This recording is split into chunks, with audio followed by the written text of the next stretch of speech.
Hello friends. आज हम बात करने वाले हैं बैंक में यूज होने वाली बहुत सारी टर्म्स के बारे में, जैसे कि debit card, credit card, ATM. इन सब में फ़र्क क्या होता है। फिर जो कार्ड्स आते हैं वो भी 3 तरीके के आते हैं, मास्टर कार्ड, वीज़ा, रुपए। तो इन सब में फ़र्क क्या है। अगर बैंक वाला आपसे पूछता है कि आपको कौन-सा कार्ड चाहिए, आपको नेट बैंकिंग चाहिए या नहीं चाहिए, तो आप किस तरीके से जवाब देंगे? आप कैसे समझेंगे कि इन टर्म्स का मतलब क्या है? आपको कोई पूछे कि सीवीवी क्या है, तो आपको पता होना चाहिए सीवीवी क्या है। क्योंकि दोस्तों आजकल तो दुनिया क्रिप्टो करेंसी और ब्लॉकचेन तक पहुंच गई है, और अगर आपको ये छोटी-छोटी चीज़ें नहीं पता तो बहुत मुश्किल हो जाती है। लेकिन इस मुश्किल का सिर्फ एक सिंपल सा सॉल्यूशन है, और वो है कि आपको ये वीडियो पूरा देखना है और आपको ये समझ आएगा कि आपको किस बात का क्या जवाब देना है। मैं आपको ये गारंटी दे सकती हूँ कि आपको ये सारी टर्म्स एकदम क्लियर हो जाएँगी। गाइज, मेरा नाम प्रियंका है और मैं आपके लिए खास वीडियोस बनाती हूँ ताकि आपकी मदद हो सके और आप चीज़ों के बारे में बेहतर तरीके से समझ सकें। आपको ये वीडियो पसंद आए तो इसे ज़्यादा से ज़्यादा शेयर ज़रूर कीजिएगा, लाइक कीजिएगा और कमेंट करके मुझे ज़रूर बताइएगा आपको ये वीडियो कैसी लगी और क्या आपको इन टर्म्स के बारे में अच्छे से समझ आया। तो चलिए शुरू करते हैं।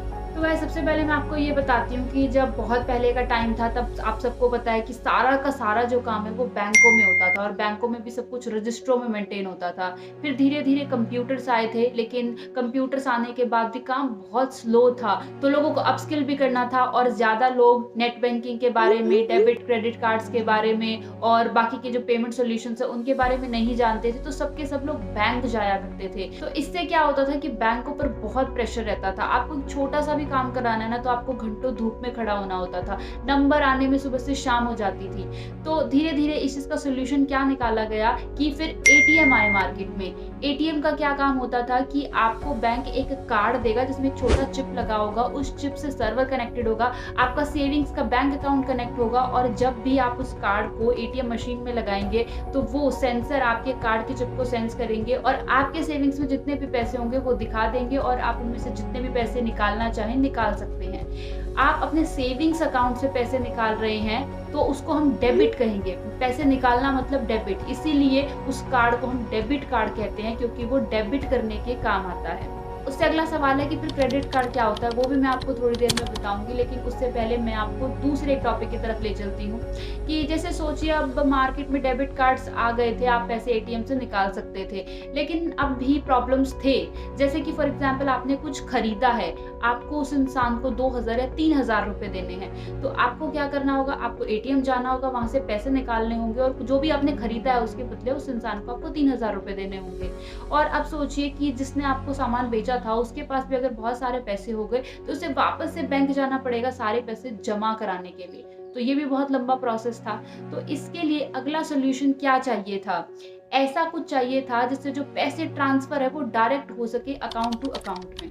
लेकिन अब अगला प्रॉब्लम क्या आता था कि जो बैंक्स थे वो अलग अलग हो सकते हैं, आप जानते ही हैं कि बहुत सारे बैंक होते हैं। तो क्या होता था कि एक सेम बैंक में तो फिर भी ये चीज़ आसान है, लेकिन अगर मल्टीपल बैंक्स है तो बहुत मुश्किल हो गया था। और वहाँ पे इंट्रोडक्शन होता है हमारे वीज़ा और मास्टर कार्ड का। ये दोनों यूएस की कंपनियां, और ये क्या करती हैं, ये सारे बैंकों के पास जाकर टाई अप करती हैं और उनको कहती हैं कि जो अपना डाटा है वो हमारे सर्वर पर डाल दो, और जो तुम डेबिट कार्ड दे रहे हो वो हमारी कंपनी का दो, ताकि जब भी कोई ट्रांजैक्शन करेगा तो जो हमारे सर्वर के थ्रू हम दोनों बैंकों को वेरीफाई करेंगे और जो पेमेंट है उसको ईजी कर देंगे। तो बेसिकली गाइस क्या होता है, फॉर एग्जांपल आप कोई भी कार्ड ले रहे हैं तो उस कार्ड का ज़्यादातर बैंकों के साथ टाई अप होता है। आप जब भी किसी को पैसे भेजना चाहते हैं तो आपका जहाँ पर अकाउंट है वहाँ से वेरीफाई करता है। मास्टर कार्ड मान लीजिए हम यूज़ कर रहे हैं तो मास्टर कार्ड वहाँ से वेरीफाई करता है, फिर जिसको आप भेजना चाहते हैं उसकी डिटेल्स वेरीफाई करता है, और ये जो पूरा ट्रांजेक्शन है वो मास्टर कार्ड के थ्रू होता है। अब ये दोनों इंटरनेशनल कंपनियां हैं तो आप समझ ही गए होंगे कि इनके चार्जेस थोड़े ज़्यादा होते थे, लेकिन पहले यही तरीका था। उसके बाद इंडियन गवर्नमेंट को लगा कि जो आधे से ज़्यादा बैंक यूज़ करने वाले लोग हैं वो तो इंडियंस ही हैं, सारी पेमेंट इंडिया के अंदर ही हो रही है, तो क्यों ना हम अपना ही सर्वर बना ले। ज़ाहिर सी बात है ना कि थोड़े दिन बाद सब कुछ अपना बनाया जाता है। तो उस केस में बाद में सबसे लास्ट में रुपे कार्ड लॉन्च हुआ था। तो जो वीज़ा और मास्टर कार्ड करते थे वही सेम रुपे कार्ड करता है। बेसिकली ये 3 अलग-अलग सर्वर्स हैं और उन सर्वर्स के नाम ये रखे गए हैं। सो डिफरेंस बता देती हूँ आपको क्या होता है कि जो मास्टर और वीज़ा है वो इंटरनेशनल है, बैंक्स तो उनके टाई अप्स बहुत अच्छे हैं। तो आपको कभी भी इंटरनेशनल ट्रिप्स पे अगर जाना हो तो वो कार्ड्स हर जगह एक्सेप्टेड होते हैं क्योंकि वो सारे बैंकों का एक कनेक्शन बनाए हुए हैं। लेकिन जो रुपे कार्ड है वो सिर्फ इंडिया में पेमेंट के लिए काम आता है। हालांकि दोस्तों अगर आप इंटरनेशनल ट्रिप पे जा रहे हैं तो आप रुपे प्लैटिनम कार्ड ले सकते हैं, वो फिर आपका इंटरनेशनल पेमेंट्स में चल जाएगा। सो गाइस क्या होता है कि बैंक के पास तो तीनों का ही टाई अप होता है, इसलिए वो आपसे पूछते हैं कि आपको कौन सा कार्ड चाहिए, आपको वीज़ा चाहिए, मास्टर कार्ड चाहिए या रुपे चाहिए। और आजकल ज़्यादातर बैंक रुपे कार्ड ही देते हैं आपको ऑटोमेटिकली, लेकिन अगर आप वीज़ा या मास्टर कार्ड मांगेंगे तो वो भी आपको दे सकते हैं। अब अगला सवाल आता है कि वो आपको रुपे कार्ड क्यों देते हैं, क्योंकि गाइस जैसे मैंने आपको बताया कि जो रुपे है वो इंडिया में बना है और जो मास्टर और वीज़ा है वो बाहर बना हुआ है। तो गाइस क्या होता है ना कि गवर्नमेंट और बैंक भी खुद प्रमोट करते हैं रुपे कार्ड को, क्योंकि एक तो जो हमारा पूरा डाटा है बैंकिंग का वो अंदर ही कंट्री में ही रहता है, और उसके बाद सेकंड ये चीज़ हो जाता है कि वो कंट्री का ही कार्ड है तो उस पर चार्जेस कम है, तो बैंकों को भी फायदा होता है और गवर्नमेंट को भी फायदा होता है, इसलिए वो सबसे ज्यादा प्रमोटेड कार्ड है इस टाइम पर। अगली चीज आती है कि क्रेडिट कार्ड क्या होता है। जैसे मैंने आपको बताया डेबिट का मतलब होता है निकालना, क्रेडिट का मतलब होता है आना, आपके पास आना। सो क्रेडिट कार्ड क्या होता है ना गाइस, जैसे आप लोन लेना चाहते हैं, आपको पैसे उधार चाहिए, तो पहले क्या सिस्टम होता था कि आप साहूकार के पास जाओ या आप किसी रिश्तेदार से मांगो या बैंक से लोन निकलवाओ। लेकिन आजकल बैंक क्या करते हैं, वो जिन कस्टमर्स की अच्छी बैलेंस शीट होती है, जिनको लगता है कि ये पैसे आराम से चुका देंगे, वो उनको एक क्रेडिट कार्ड देते हैं जिसको हम क्रेडिट कार्ड बोलते हैं। उसमें क्या होता है, उसकी एक लिमिट होती है जिसको सीसी लिमिट बोलते हैं, क्रेडिट कार्ड लिमिट। वो अलग अलग कार्ड्स की और अलग अलग यूजर्स की अलग अलग हो सकती है। मान लीजिए आपकी सैलरी 30,000 पर मंथ तक है तो आपको आराम से धीरे धीरे करके 50,000 तक की लिमिट का एक कार्ड मिल जाएगा। अब उस कार्ड का मतलब क्या है कि आपके अकाउंट में पैसे हो ना हो लेकिन आप 50,000 तक का सामान खरीद सकते हैं क्रेडिट कार्ड से। जी हाँ, यही क्रेडिट कार्ड के मजे की बात है कि आपके पास पैसे हो ना हो आप उस कार्ड को यूज कर सकते हैं जरूरत में। लेकिन अब ज्यादा खुश मत होइए क्योंकि वो पैसे बैंक ने आपको उधार दिए हैं और आपको वो लगभग ऐसा ही डाटा रहता है कि आपको 40 दिन में वापस करने होते हैं, अदरवाइज उसके बाद आप पे काफी ज्यादा इंटरेस्ट लगता है। 40 दिन में आप वापस कर देते हैं तो कोई इंटरेस्ट नहीं लगता। तो क्रेडिट कार्ड मिलता कैसे है, अब गाइस ये समझना बहुत जरूरी है कि क्रेडिट कार्ड ना हर किसी को नहीं मिलता। क्रेडिट कार्ड जो बैंक होते हैं ना वो बहुत अच्छे से स्टेटमेंट देख के देते हैं। अगर आप बहुत ज्यादा ट्रांजेक्शन्स करते हैं, मतलब आपकी हर मंथ सैलरी आ रही है और आप उसमें से पैसे निकाल रहे हो, डाल रहे हो, मतलब एक अच्छा साइकिल बना हुआ और बैंक को आपकी स्टेटमेंट देख के अगर लगेगा कि हाँ इसको पैसे दे सकते हैं तो वो आपको खुद से क्रेडिट कार्ड ऑफर कर देंगे, या आप मांगेंगे तो वो आपकी स्टेटमेंट चेक करके और पास या फेल कर सकते हैं रिक्वेस्ट को। सो क्रेडिट कार्ड इस तरीके से काम करता है। अब कोई कस्टमर मांग नहीं रहा तो बैंक खुद से उधार क्यों देगा? वेल गाइस इसका रीजन होता है कि बैंक चाहता है कि लोगों का जो एक्सपेंस है ना वो बढ़ जाए।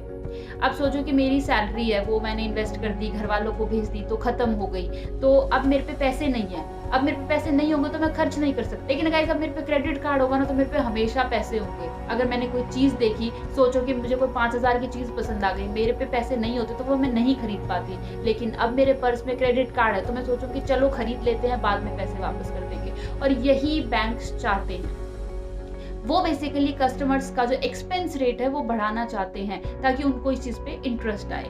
सो क्रेडिट कार्ड और डेबिट कार्ड के बीच का डिफरेंस आई होप आप समझ गए होंगे। तो आई होप गाइज अब आप credit card, debit card, master, visa और रुपए का डिफरेंस बिल्कुल अच्छे से समझ गए होंगे। अब मैं आपको एक और इंटरेस्टिंग चीज बताती हूँ। तो गाइज अब क्या होने लगा है ना, अब लोग बहुत ज्यादा कार्ड्स यूज करने लगे हैं, तो अभी नए फीचर आए हैं डेबिट और क्रेडिट कार्ड में। अगर आपको पेमेंट वैसे करनी है कार्ड लगा के तो एक पिन सेट होता था, आपको वो पिन भरना होता था, वो कहीं पर भी लिखा नहीं होता था, आपको कभी प्रिंट होके नहीं आता था, आपको खुद से सेट करना होता था, वो सिर्फ आप ही जानते होते थे।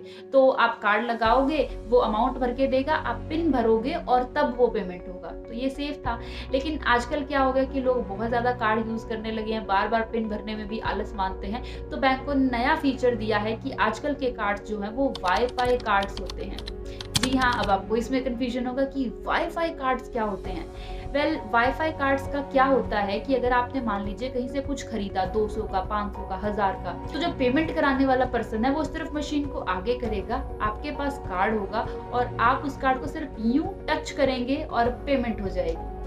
जी हाँ, सुनने में आपको अजीब लग रहा होगा लेकिन ऐसे ही पेमेंट हो जाती है सिर्फ छूने भर से और इस फीचर को हम बोलते हैं वाईफाई। इसमें आपको कोई भी पिन, कोई भी ओटीपी कुछ नहीं भरना पड़ता। तो अब आप सोच रहे होंगे कि ये सेफ कैसे है? वेल शुरू-शुरू में सबको ये फीचर समझने में मुश्किल होती है, हालाँकि ये काफ़ी हेल्पफुल है और इसमें ना हमेशा एक अमाउंट सेट होता है। मतलब आप कितना भी सेट कर सकते हैं मिनिमम जैसे मेरे कार्ड का 2000 है, तो अगर वो पेमेंट 2000 से कम है तो वो वाईफाई पेमेंट हो जाएगी और अगर मैं 2000 से ज़्यादा की शॉपिंग ट्राई करूँगी तो मुझे पिन ही भरना पड़ेगा। ये लिमिट अलग-अलग बैंकों के लिए अलग-अलग भी हो सकती है। सो इस केस में अगर आपका कार्ड गुम हो जाए तो मुश्किल बड़ी हो जाती है क्योंकि जो बंदा है वो मल्टीपल पेमेंट्स कर सकता है 2000 से कम की, कि मतलब वो बार-बार शॉपिंग कर रहा है 1000 की, 1500 की और बार-बार उस कार्ड को टैप करे जा रहा है और आप पेमेंट्स हुए जा रही हैं। लेकिन उस केस में क्या होता है ना गाइस कि आपको बार-बार मैसेज आएँगे कि इतने पैसे कट गए, उतने पैसे कट गए। सो कोई सिनेरियो सोचिए कि आपका कार्ड गिर गया है, चोरी हो गया है और उस दिन आपका फ़ोन भी शट डाउन हो गया, आपको कोई मैसेज नहीं आ रहे, तो कोई आपका कितना नुकसान कर सकता है। ख़ैर ये सारी चीज़ें मेरे माइंड में भी आती थी शुरू-शुरू में, लेकिन दुनिया में थोड़ा पॉज़िटिव होके चलना पड़ता है क्योंकि ये फ़ीचर काफ़ी फ़ेमस भी है और काफ़ी हैंडी भी और काफ़ी यूज़फुल भी है, बहुत ईज़ी रहता है क्योंकि छोटी-छोटी पेमेंट्स के लिए बार-बार पिन भरना is very टायरसम। So it's a good feature but हाँ, थोड़ी सिक्योरिटी और थोड़ा ध्यान रखना इस फीचर के लिए बहुत मैंडेटरी है।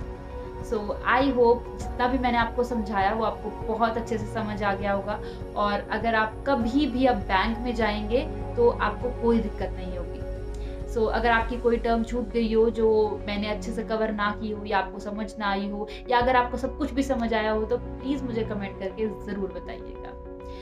इसी तरीके की वीडियो के लिए आप बने रहिएगा, हमारे चैनल पे सब्सक्राइब कीजिएगा, बेल आइकन को प्रेस कीजिएगा ताकि आपको इस तरीके की स्टोरीज हमेशा मिलती रहे। गाइस इस वीडियो को यहीं पे ख़त्म करते हैं और मिलते हैं हम अगली वीडियो में। तब तक के लिए बस यही कहूँगी कि हँसते रहिए, हँसाते रहिए, सीखते रहिए, सिखाते रहिए, वीडियो देखते रहिए, दिखाते रहिए।